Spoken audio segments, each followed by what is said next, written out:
शेर और मच्छर की कहानी। जंगल के राजा शेर को अपनी शक्ति पर बड़ा घमंड था। वह स्वयं को सबसे शक्तिमान समझता था, इसलिए जंगल के हर जानवरों पर अपनी धौंस जमाता रहता था। जंगल के जानवर भी क्या करते, अपनी प्राण सबको प्रिय थे, इसलिए ना चाहकर भी शेर के सामने नतमस्तक हो जाते। एक दिन दोपहर के समय शेर एक पेड़ के नीचे सो रहा था। वहीं एक मच्छर भिनभिना रहा था, जिससे शेर की नींद में खलल पड़ रहा था। वो एक मच्छर से बोला, ऐ मच्छर, देखता नहीं मैं सो रहा हूँ, भाग यहाँ से, नहीं तो मसल कर रख दूंगा। मच्छर बोला, क्षमा करे नौराज, मेरे कारण आपकी नींद खराब हुई, किंतु आप मुझे ये बात नरमी से भी कह सकते थे, आखिर मैं भी इस धरती का जीव हूँ। शेर खान बोला, अच्छा तो तू छोटा सा मच्छर मुझसे जुबान लड़ाएगा? और क्या गलत कहा मैंने? तुम मच्छर हो ही ऐसे कि कोई भी तुम्हें यूं मसल दे। मैं तो ये बार बार कहूंगा, क्या बिगाड़ लोगे तुम मेरा?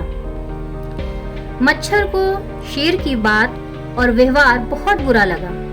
वो अपने साथी मच्छरों के पास गया और उन्हें सारी बात बताई।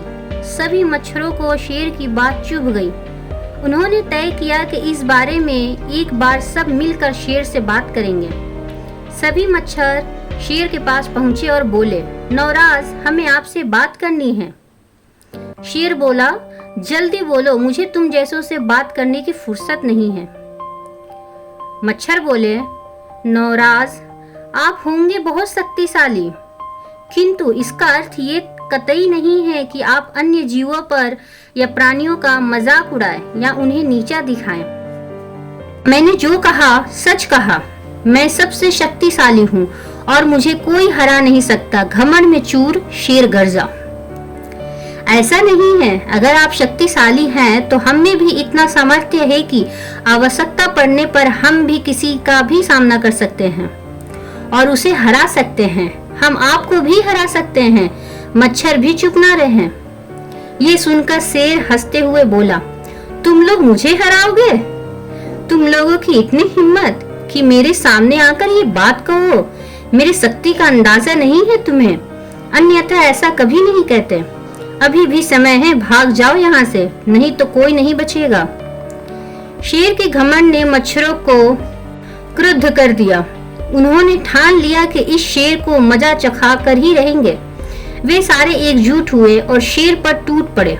वे जगह जगह उसे काटने लगे। वो दर्द से कर्रा उठा। इतने सारे मच्छरों का सामना करना उसके बस के बाहर हो गया। वो दर्द से चीखता हुआ वहां से भागा, लेकिन मच्छरों ने उसका पीछा नहीं छोड़ा। वो जहां भी जाता वे भी उसके पीछे जाते और उसे काटते। आखिरकार शेर को झुकना पड़ा। उसने हार मान ली। वो मच्छरों के सामने गिड़गिड़ाने लगा, मुझे बख्श दो, मुझे बख्श दो, मुझसे गलती हो गई। जो मैंने तुम्हें तुच्छ समझकर तुम्हारा मजाक उड़ाया और तुमसे बुरा व्यवहार किया, आज तुमने मेरा घमंड तोड़ दिया है। अब मैं कभी किसी को नीचा नहीं दिखाऊंगा। मच्छरों ने शेर को सबक सिखा दिया था, इसलिए उन्होंने उसे काटना बंद कर दिया। वे बोले, घमंडी का घमंड कभी न कभी अवश्य टूटता है। आज तुम्हारा टूटा है। घमंड करना छोड़ दो, अन्यथा एक दिन ये तुम्हें ले डूबेगा। और कभी किसी प्राणी को नीचा मत समझो। हर किसी का अपना सामर्थ्य और शक्ति होती है। शेर तौबा करते हुए वहां से भाग गया। मोरल, घमंडी का सर नीचा। घमंड का परिणाम हमेशा बुरा होता है। किसी को नीचा ना समझे। हर प्राणी में कुछ न कुछ सामर्थ्य अवश्य होता है।